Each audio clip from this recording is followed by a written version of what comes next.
siku ya Jumapili kwa mkia Jumatatu, mtoto wangu alikuwa amelala.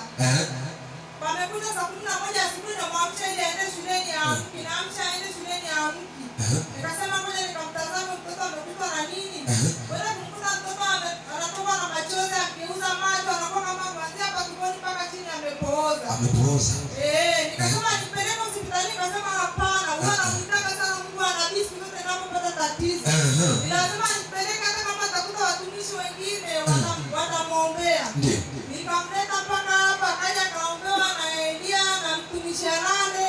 Kwa kweli baba nabii, nimeenda kushuhudia kitu cha ajabu. Kwa sababu alikuwa akipeleka shuleni na baba yake asubuhi. Akamwambia baba yake, ona yule mdada amesimama pale, ni mdada mzuri sana, amevaa nguo kuanzia chini mpaka juu nyeupe. Akamwambia yuko wapi? Akamwambia hii baba, nilimwona huyu mdada kuanzia pale mferejini, nikajua anachota maji saa 12 asubuhi, lakini namshangaa yule pale shuleni. Pale pao.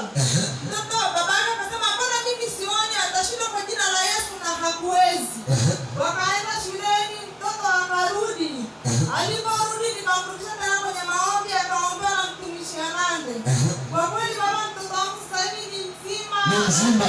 Anaendelea vizuri. Yuko wapi? Wewe njoo kimbia hapa.